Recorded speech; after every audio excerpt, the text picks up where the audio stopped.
afternoon,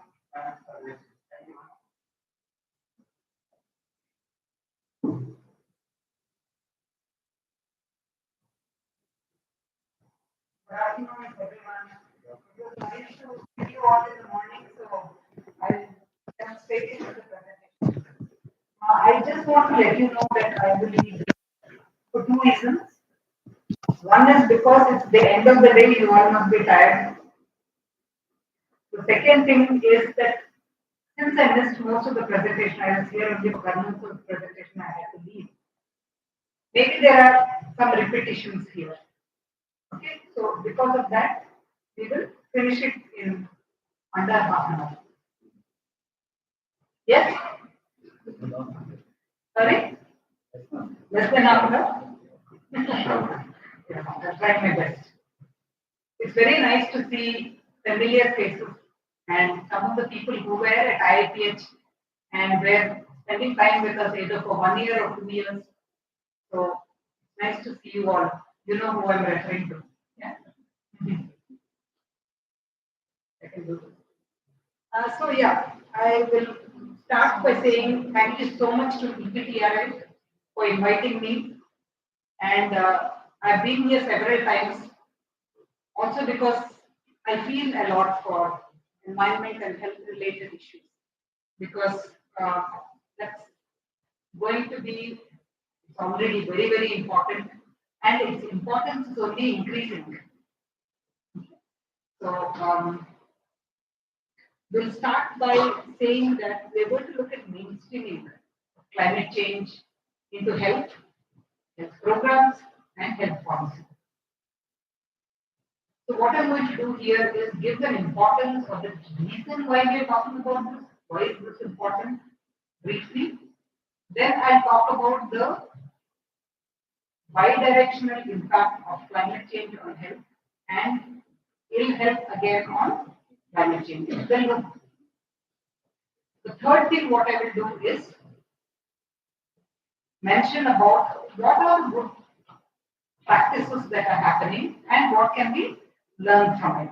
So these three aspects we'll talk about. So this is a little bit about my institute, IIPH Hyderabad, Indian Institute of Public Health, situated in Rajendra Nagar, and it was established in 2008. It is part of the Public Health Foundation. So some of the people who are here who have been trained with us, they have been part of one of these programs, either Masters in Public Health or PhD. We have a Diploma in Public Health Management, or earlier we used to have a Diploma in Biostatistics and Data Management. And we also have several short courses, including in the environment and health. So some areas where we have been working in both research as well as some publications that we have had in a variety of areas, including health systems, environment and health, injury, disability, etc.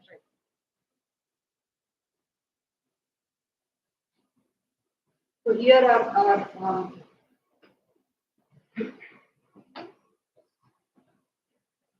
some of the pictures from our new campus, which is in Rajendra Nagar, as I said. So PHFI also works in environment and health, and how it works is in these areas. We have a Center for Environment and Health, which is in collaboration with the Tata company as well as with TCS, as well as with TIS. And we have done a lot of work in this area. So those who are interested, please take a look at the Center for Environment and Health in PHFI. And one of the things that we are really strong in is the state heat action plan. It was done by IIPH in Gandhinagar. And one of the reasons why they started doing this is that they realized that lots of babies who were admitted in the NICU, neonatal ICU, were dying for various reasons, and it was not related to the disease condition. People who were working on this, they came to know that the NICU was located in the top floor of a 5-floor building, the hospital there. And there was no cooling systems. These babies are already preterm. Okay, they have some other comorbidities, and it was very hot. In the summer, most of them would die because of heat-related illness. So the government said we want some help regarding this. How can we reduce? How can we study this problem and reduce the deaths? That's how the heat action plan from Gandhinagar, Gujarat started. It has been implemented by several other states, as you all know. Answer. So this is again, not to repeat what happened in the morning, but this is to show you that climate change impacts human health in a variety of ways. And in case people have not seen this before, please take a look at it. It is from CDC. It's an animated slide. I just copy pasted into it. But this gives you, if you want to spend time on it and look at each of these components, you can do so. Which means that there is an innermost wheel, and then how that each component of the innermost wheel is affecting through a variety of ways, either extreme heat, water impacts, or food, air pollution, vector-borne diseases change, etc., etc. But it's a very good diagrammatic representation of the impacts of climate change on human health. And then we look here at the outermost part, which talks about multi different conditions, including malnutrition, let's say diarrhea. But if you go that way, there are a lot of vector-borne diseases. You have cardiovascular disease-related issues or the respiratory issues. And again, mental health impact that came up in the morning, injuries, as well as, again, air pollution-related asthma and sensitivity of the body itself due to different pollutants. So please take a look at this later when you have some more time. Again, if you have to summarize that, this also probably is a repeat for you.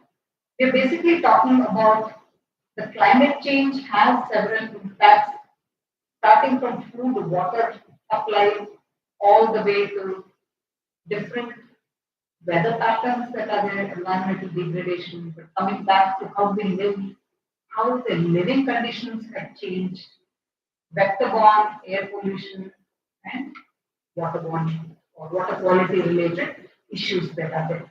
So this basically reiterates what we already know. But just to get your attention that if we don't include climate change or resilience plans in our own health setup, what happens is that it leads to unjust, which means inequitable, not full of justice, and climate unfriendly outcomes that are there. See, one lesson that we have all learned recently from COVID is the importance of multi-sectorality and how we have to work in close coordination with each other, which means that this we are aware of, like health, climate, social, and this is the small intersection that you see there. But it's really much bigger than that. What you see is this kind of bigger space that we'll have to be working on. If you look here again, the pollution, unsafe environment, it also leads to unsafe and ill sick people, which leads to they will need more medical services because they're sick people, which means that there is a stress on the health systems, which means that medical service providers also, and including your all, will will be feeling that stress. So it goes back like this. Okay, again, a simple diagrammatic representation. So the interplay between climate change, public health, equity issues. If you see it is in this diagram, again I'll just highlight the main things. We are talking about policies and sectors.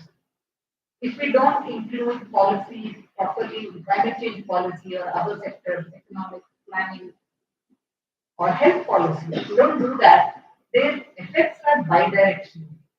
That is the point I want you to take away from this slide, which means that climate policy, if it's not taken care of, it affects climate change. And climate change, of course, affects our health and our policy. Okay? So again, these things we know there are, if we do it right, there are co-benefits, and we have to integrate the climate policy into practically everything that we do. We have to think about what the impacts could be and account for that in health for all policies. It's not health in health policy, but health in environment policy, health in planning, health in finance. Health in pretty much everything has to be accounted for. Otherwise, there are consequences because if you don't do inclusion, don't account for income, access, it can lead to health inequity, and all these things will basically have an impact. We have all heard of this, right? Sectoral emissions, which means each sector has what is the percentage of emission. Again, will be a familiar kind of diagram for you. Otherwise, I'll quickly take you through that. We have transport sector, buildings, agriculture, electricity, heat production, and what is this? Industry and something in yellow. I don't have my glasses, but you can read it perhaps. So basically, it says apportionment. From each sector, you have a percentage of emissions and greenhouse gases leading to various ill effects. That's the thing that we know. But does health sector have a role in this? Does health sector emit anything? Yes. How much does it emit? We'll take a look at.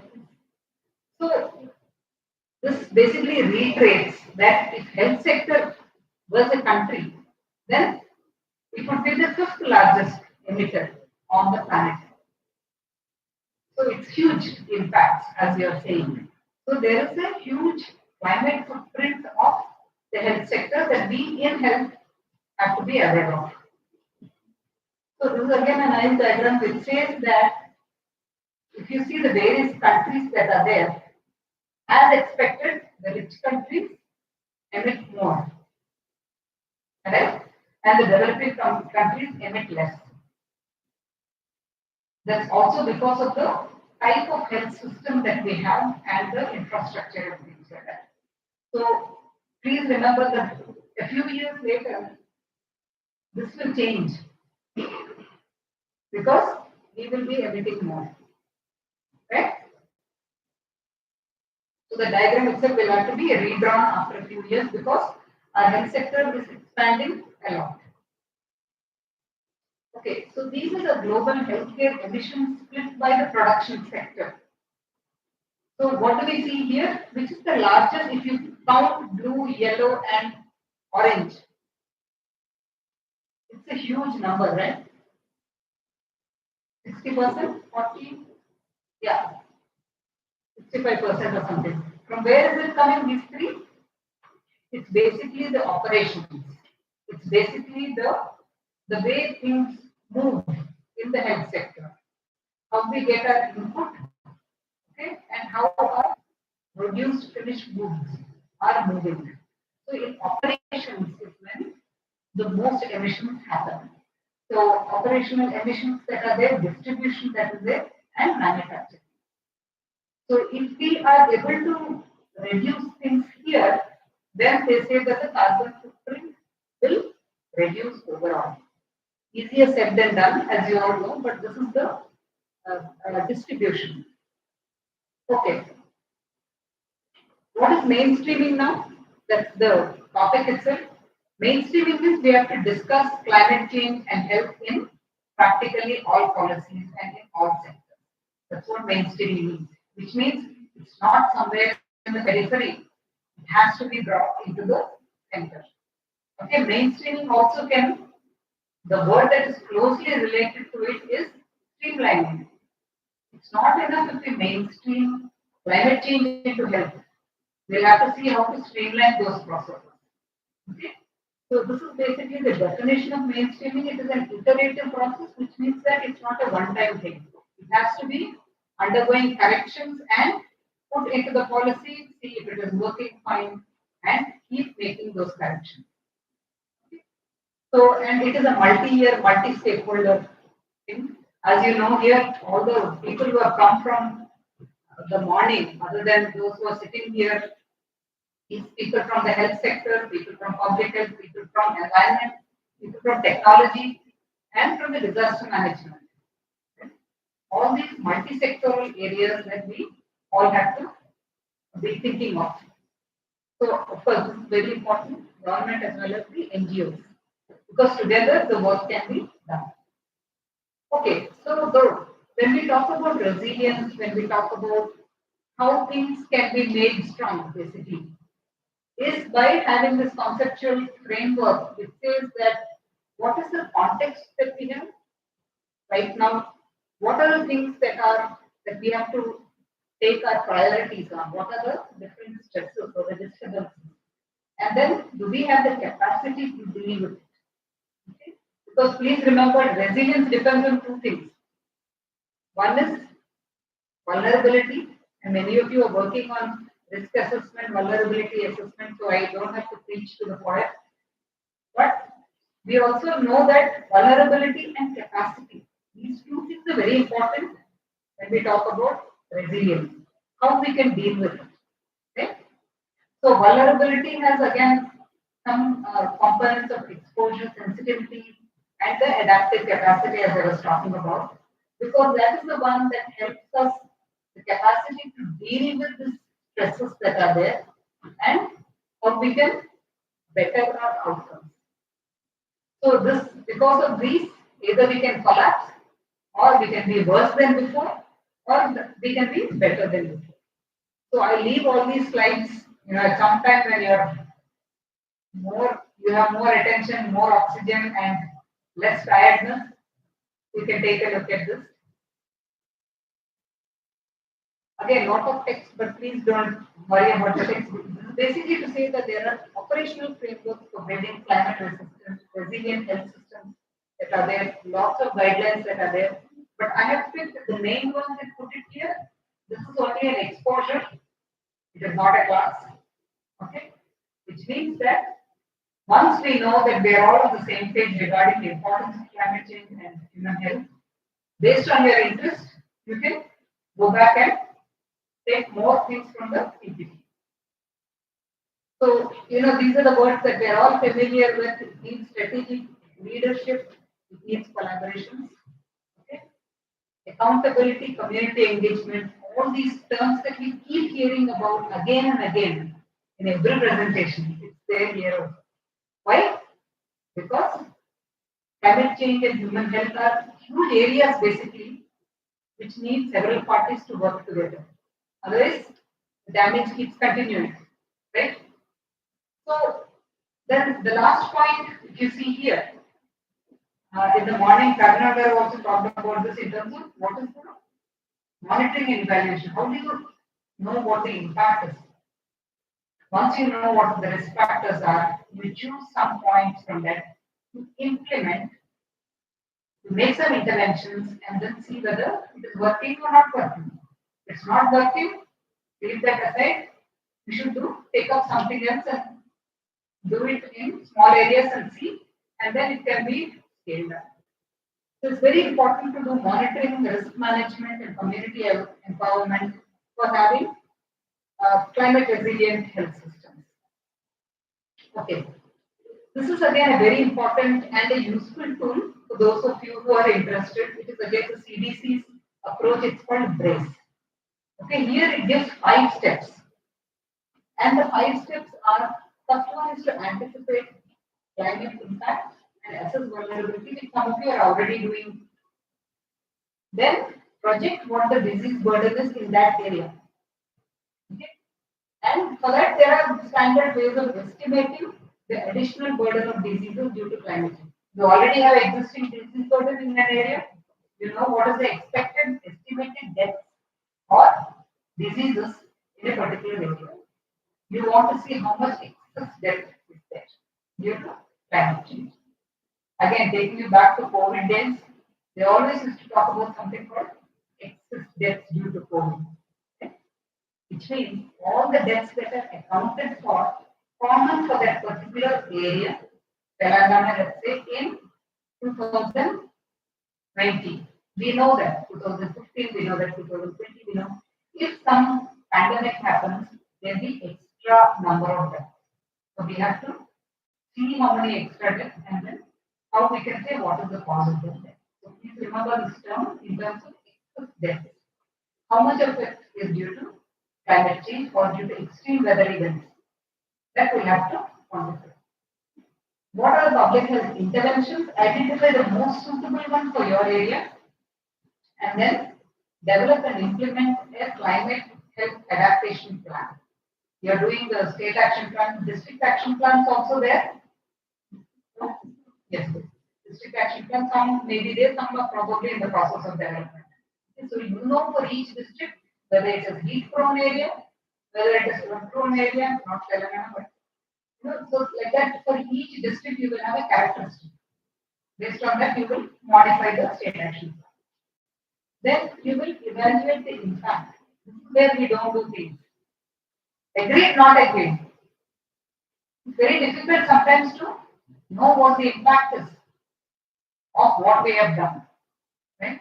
We would like to say that the impact is very good, positive, very difficult to measure. So we have to evaluate the process and what have we done, what activities we have done. Have they been useful? We can say yes, but what is the evidence? What are your indicators? Right? That you have to set out in the beginning itself and then measure change according to the change in the parameter of the indicator. So that's why impact measurement is very important. Okay. So one more thing, APHE, you must have heard of this, American Public Health Association. It is given 5 simple steps. Step one is forecast for your area. Then you project. Based on the forecast and all those things, you will project that for the next 2 years, this is how it will be. You will assess it and then you will develop some adaptation plans that was mentioned in the previous slide. Then you will impact evaluation is what you will do. Very important. These 5 steps simple and for us easy to remember things like this.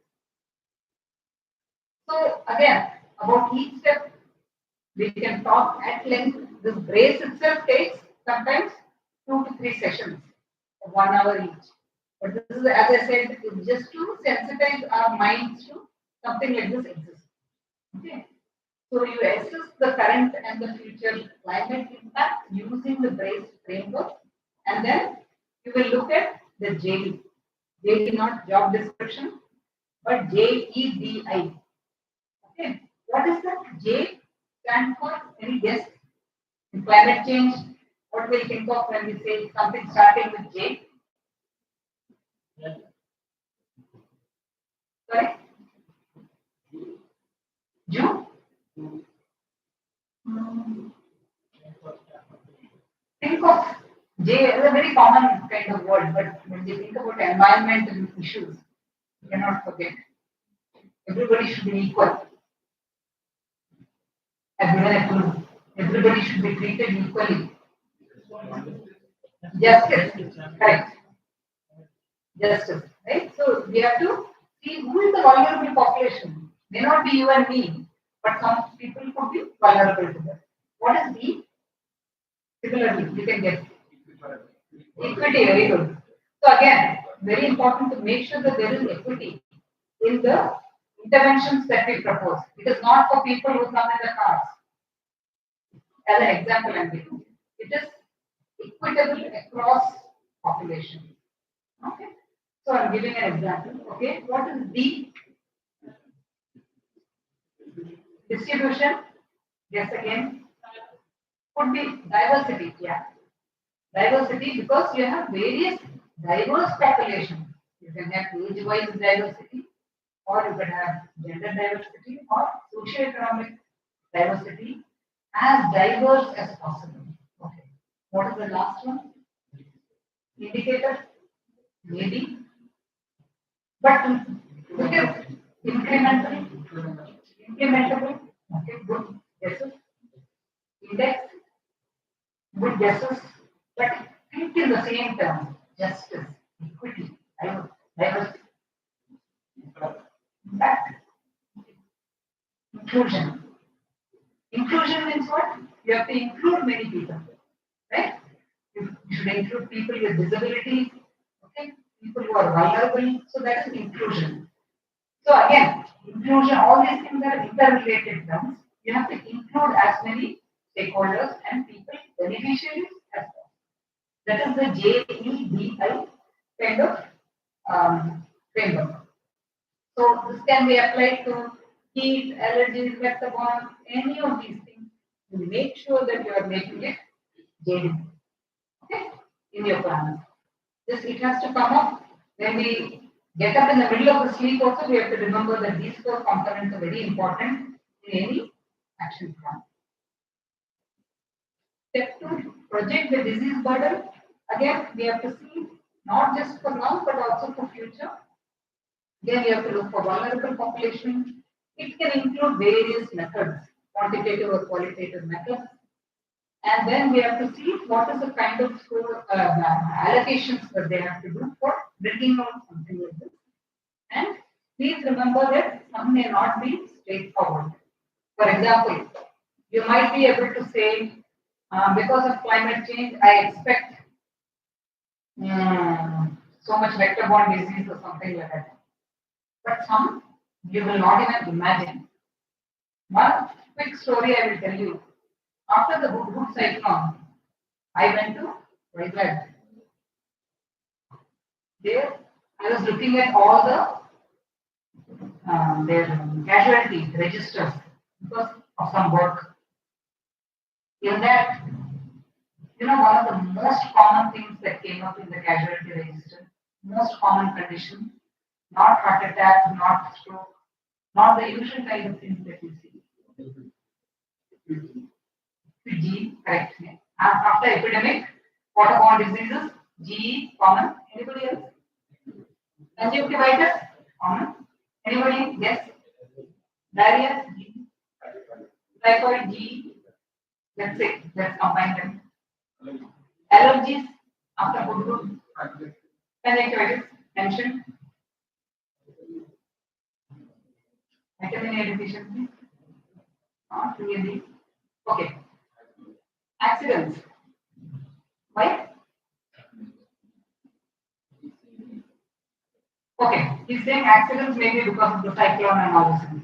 You will be really surprised because I'm so surprised to see this.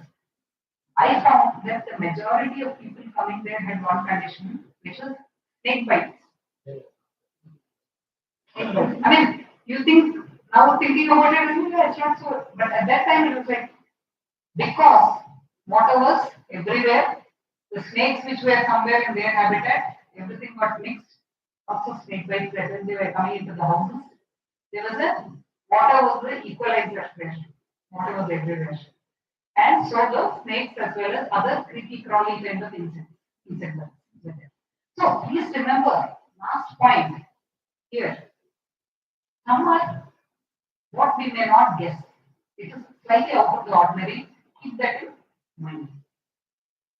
So step 3, if you see, you have to assess public health intervention, select a particular adaptation program, and then focus it on vulnerable population. Okay.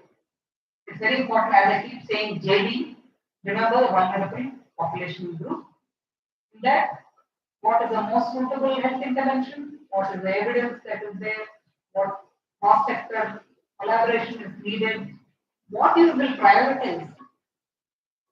There might be 10 interventions. Choose one that is most possible. Then you should do a health impact assessment and also the equity assessment. And whoever in the neighboring district or some other district your friend is there to find out maybe they have done something that is implementable. Take the best practice, use it. Step 4 is develop and implement an adaptation plan. Again, here, there's a lot of text here, but please remember only this is the main point.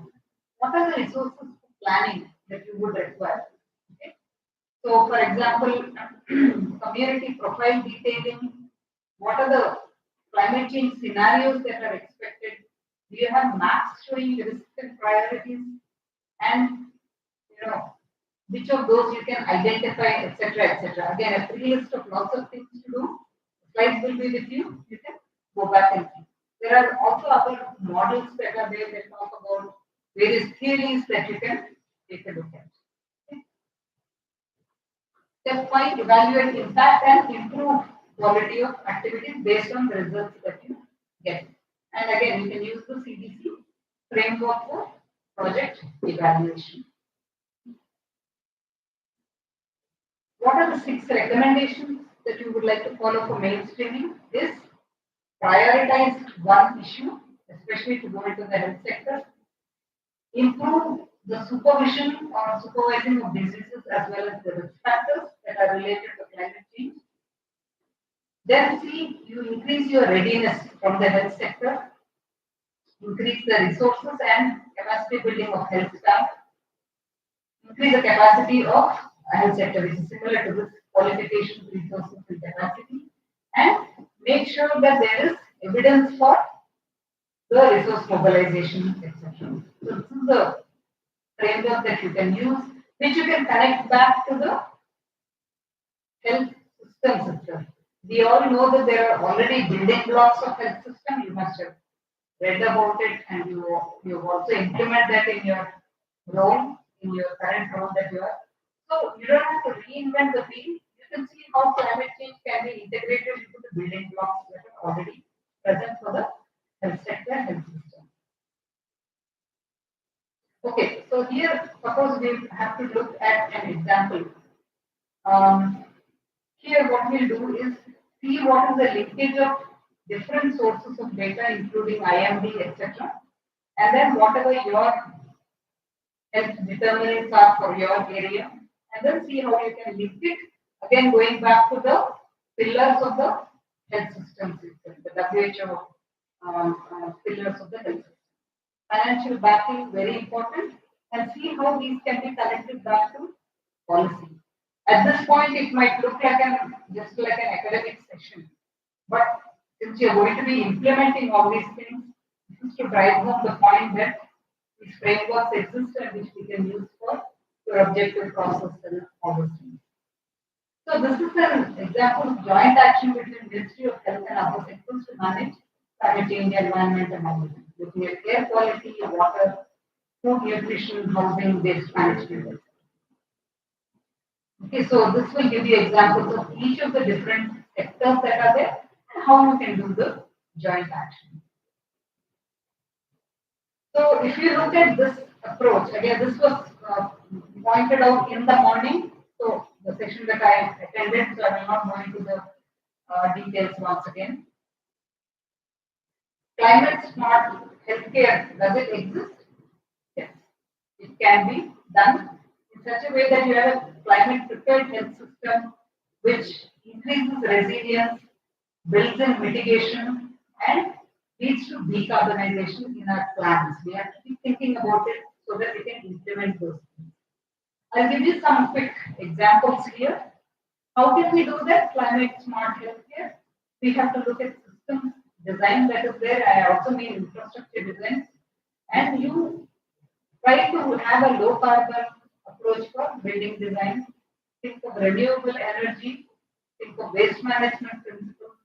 How you can do transport in a different way, and water consumption and all these things, and what are the different procurement policies, do we have green policies, etc. So all these things will add to the resilience. And I'm sure now more and more you'll be aware that the Kayakrab and all the checklists that are available, they are already there. Please take a look at it. Forget the number of the point, the paragraph that is there in the checklist, you can see it. And these things are already, some of them are incorporated. What kind of bulbs you use, what is the water, so do you have that STP and all those things, etc., etc. What are your transport system? How is your logistics? How is your procurement? And what are your waste practices? So this is also very good research. For those who are interested, please take a look at how you can look at health workforce, water sanitation, energy infrastructure in terms of green health sectors or health systems. So we know that the health sector response is very crucial and it has to align with the frameworks and guidelines that are there. Decentralization, that's why you are all here. There's not just state representation, but district And somebody was talking about mandal representation also, or trickle down effect. We know this. We have to develop our own mechanism and not one size kind of system. And please remember the vulnerability risk assessment is crucial to all this, keeping in mind the JD. Thing. So if we look at the green climate change healthcare examples that are there, these are the things that we already talked about, but this is at the center, but lots of good practices that are already available in many parts of India. How we can do this? One of the things is you have to map the vulnerable areas. You have to conduct health audits, energy audits, look at the capacity building training and communication material. Again, was discussed in the morning, so not no details again. So here, if you look at this flow chart in terms of energy, water, and waste, there are various steps here. They have to be thought of as an incremental approach, okay? Stepwise approach in terms of planning as well as resource as well as implementation. Do we have any best practices? We do. What we have looked at is in some of the things also including what PHFI has done. It has changed the way and given some advice, including with another organization on how to do the roofing, how to have full roofs, okay, how to green the area around the hospitals, how to have solar roofs, etc. One of the best practices was in Karnataka. They had long power cuts and all those things, and a lot of expensive diesel backups they used to have. And solarization happened, and patients were not turned away, so they could reduce waiting time and increase the efficiency. One of the hospitals that I visited, it was in the northeast, and what happened there was that they again had put in solar panels. This was, I think, 7 years ago. Very small health centers in the northeast, Arunachal and such areas. So they had with kerosene lamps, they used to do the suturing and all this. So and then they had the solar panels and then they had the electricity issue taken care of. What happens to the person who used to clean that kerosene lamp? He used to spend hours doing that. Every day his job was clean the kerosene lamp and keep it ready for emergency and so on. So that person, human resources got freed up. The same guy who used to clean the thing was helping in other part of the hospital uh, for better use of his time, better efficiency and all those things. We just very basic kind of solar panels, some of the things that I had to them. So here are some pictures about what changes happened here. You can see these are also powered by solar. And one of the main things that I found, I didn't go to this place, but I'll give you from another example. The northeast one that I went to, there was so much smoke, very clean area and all that. But generator, by 3 p.m. It would become dark. By 3 p.m. you need lights, but there are no lights. And after that it used to be raining, so the solar also became a problem. But because of the rain, the power cuts used to be very frequent.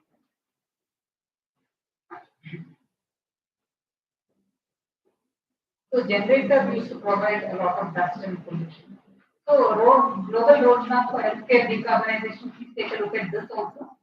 And some checklists that are there in many of these, they have checklists. So here's another thing people might be interested in finishing in a couple of slides. One is the environmental audit checklist. This is a sample report. You put in the checklist in an app and then it creates reports for you. Other thing is there's an organization called Health and Environment Leadership Program.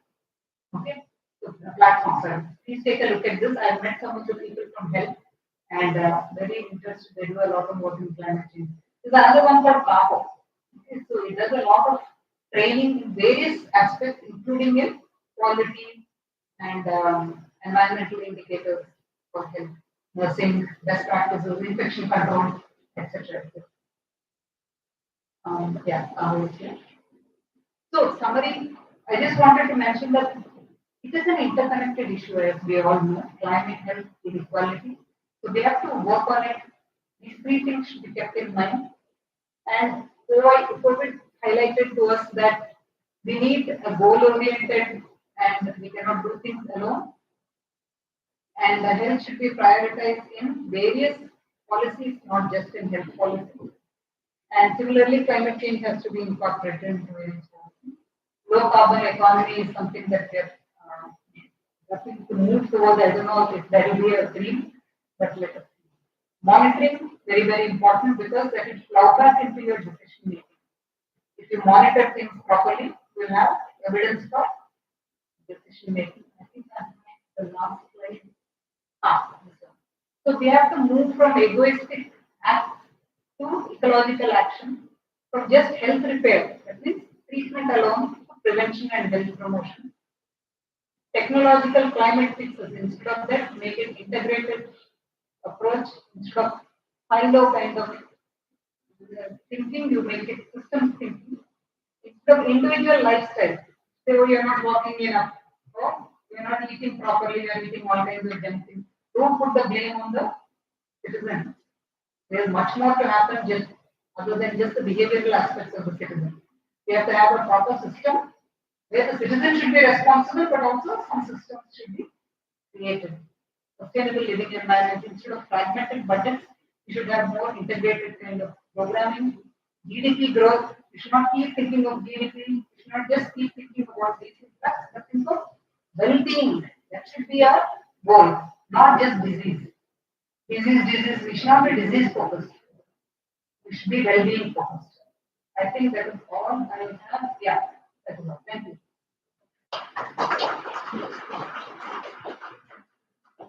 I tried to make it short, but there was a lot of information that I wanted to convey, so it went a little over. One question. You projected about EFC solarization in Karnataka. This was done by Selco. So that's an NGO who's not working out of working in Northeast and Karnataka. Are there anyone who are doing that kind of work in Telangana? The thing is that in Telangana, I am not specifically aware of it actually. But that might be because of my ignorance.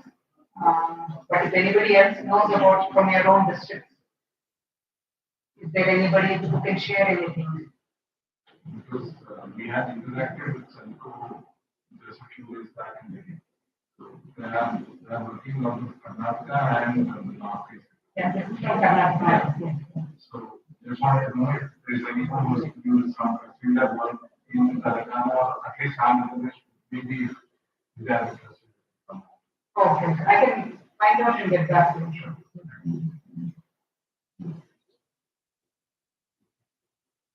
Everybody is tired now.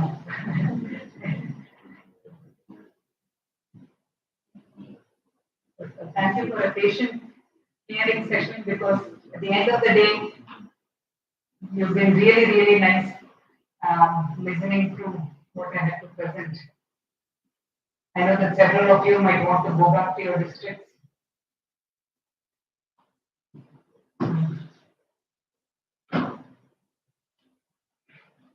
But I'll be happy to take questions later on also, so as my email address, anything that needs to be passed on, I'll be happy to get back if I can answer that. Thank you. Thank you so much, ma'am. Beginning your mainstream and public policy. Hello, ma'am.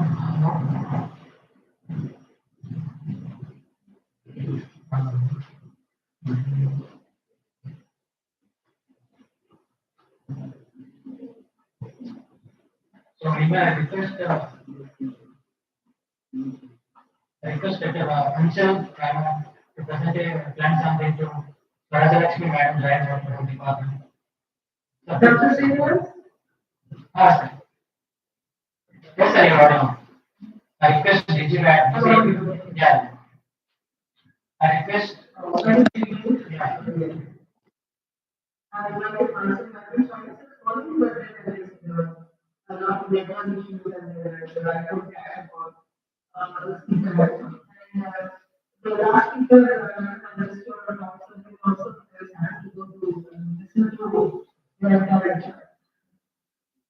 Thank you for coming to VTI. I'm very interested about to VTI, and I know you have been really tired. This was an entire application to but I just mentioned a couple of things. The first thing is that VTI is a place where the names were registered in any research. You can always find some information actually to further research. But especially about the business, technology India, would be interested to, and because usually on the daily basis, I'm sure I was able to, Srinivas will talk to you about what we have in mind about it, maybe other users and also the connection with the commission.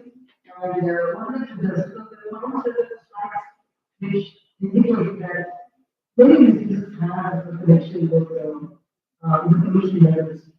And this is what we want to do actually. And also interested in plastic ban because the microplastic problem is really emerging every year. And if anything is interesting, we could test for and other different diagnostic services and as well. So you could test in the people that you could test the presence and blood.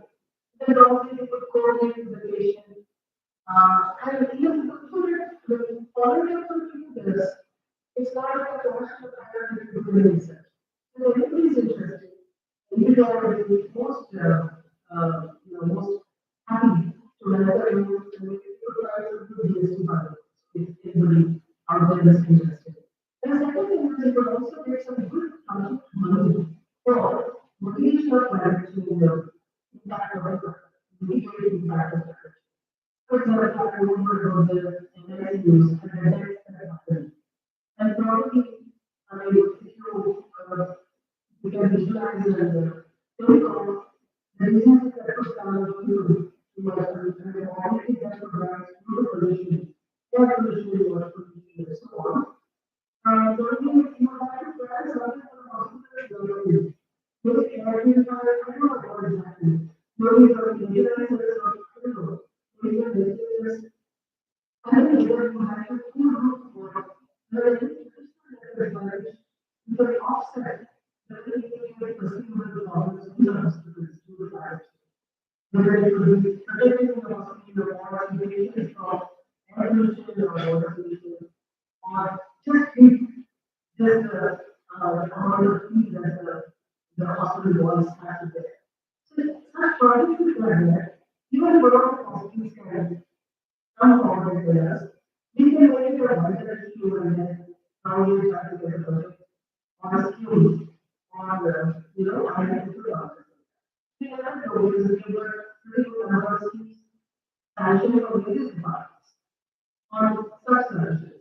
So, anybody can stick to any situation in the environment, I know that the share the idea, we can already prepare the project for us. And with that, I would like to say that it's nice that we all have you. I would say that nobody really has to worry about nobody really has to worry about what is happening. Nobody is already there to see. Because there is already there to see the calculation of the disease, extreme individuals that we see. The writing is over the world. And now we see, I was sitting there with the environmental section. In fact, the world is so rather only new states about areas of political identity. They also be in the government with the regulators. Or the knowledge business level. Or the knowledge TV market. Or the knowledge the country is not able to buy from the project or ideas that are not. And then because the common that is instituted to be a little platform. So they are really back to basics. Back to basics of three and three water equally. And probably not including the soil and not having all the chemicals and plastic in the soil. So I'm sure you are able to see on a daily basis, not for yourself everywhere or getting. I always say that we also about plastics. This is the doctor or the medical professional speaks about it, it learns a lot of authenticity to it. Your activity is very valuable for the country center and together in the state. And I'm very happy to be interacting with you in the future also. Thank you very much and very glad you are happy to be here. And as I said, please be curious if there's anyone who has seen that you would like to see happen. Thank you. Thank you for having me. I can. Yeah, okay. Thank you, ma'am, for joining us. As you said, the report by Joe Mandel in the afternoon, we have spoken about air pollution, the impact of air pollution on health, and microplastic impact also. And we requested the department also whether we can jointly prepare a proposal for listing or necessary. And if they are taking this studies with regard to air pollution, where the diseases related to one and effect of pollution is PM10 on health. Yes, probably we can do the air and measure the air pollution as well. These things we are suggesting there. And also, they are already preparing the vulnerability, district-wise vulnerability systems. Actually, they have prepared the state action plan on health, directed by the Department of India, Government of India, I think they are director, and a national plan, climate change on health, human health. They have prepared the action plan. That is being shared by themselves. Probably we can incorporate in our action plan. And they are also planning to do it at district level. And I requested the morning commissioner that we can associate to the district level or mandal level in future. Okay.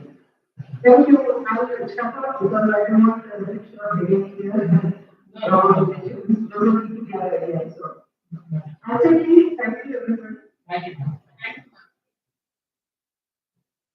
So we are coming to close the end of the session. And actually, we thought of a panel discussion, but I think now it's already 5:30.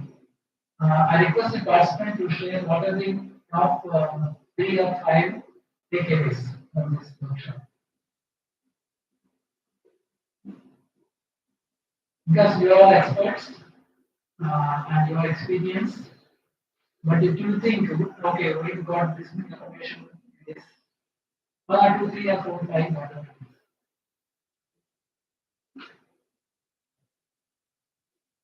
Lakshman, the experience in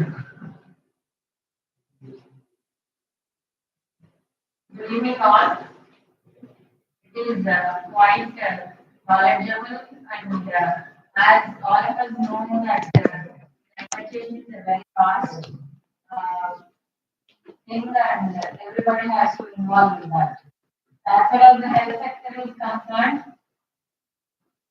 previously we were thinking that treatment part only we can take, but now the thing is changed and we have to have a managerial role where you have to coordinate with the multi-sectoral departments and then get the things done at the same time.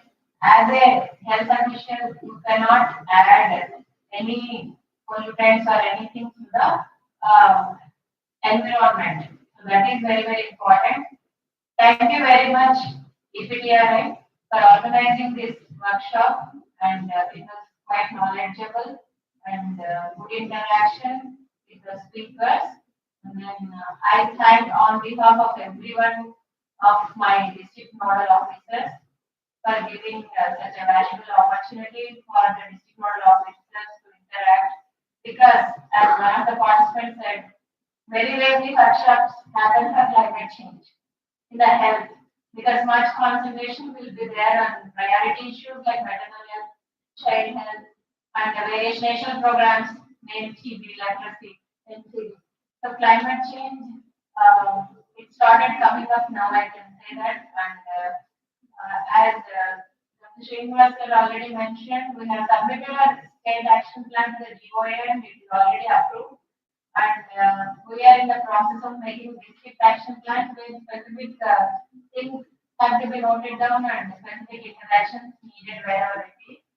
So that part we are taking and From the state side, I have already trained all the district nodal officers as TOT, and then we have released a small budget amount where they can in turn go to the districts and then train the level officials as well as the medical officers. And then we have released, we'll be releasing recently some more amount where you can, train or have a interaction with the PRS, Panchayat Raj institutions, where in coordination with them, you can have a multi-sectorial approach regarding climate health. Thank you, EPDRI, once again for giving us this opportunity. And then thank you one and all.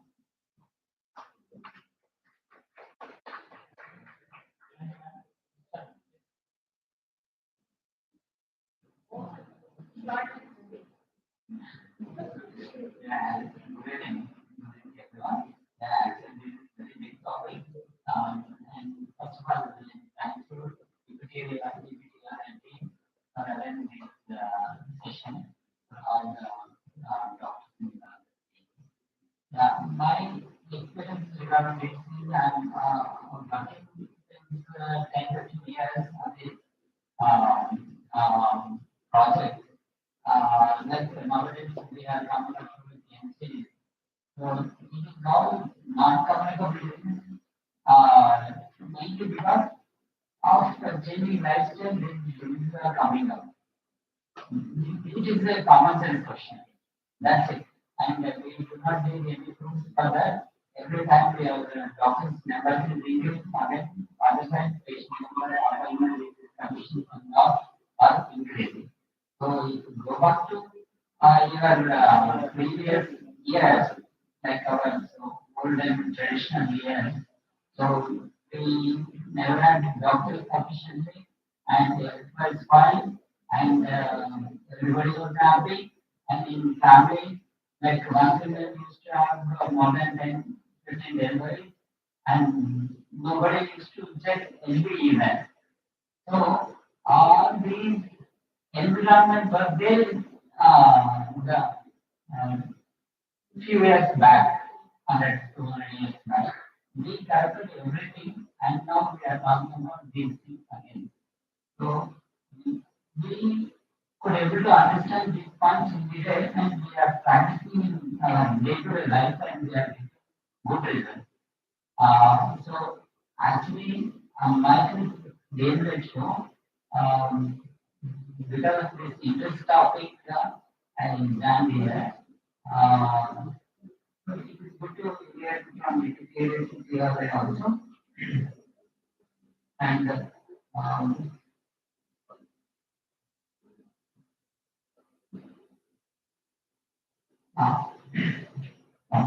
one more thing is, there are a lot of take-home points from this discussion. We can increase our environmental sensitivity regarding this plantation growth in our PSCs, in our boundaries. We can increase fruit plants there, and we can increase the natural methods of alternative treatments of the diseases.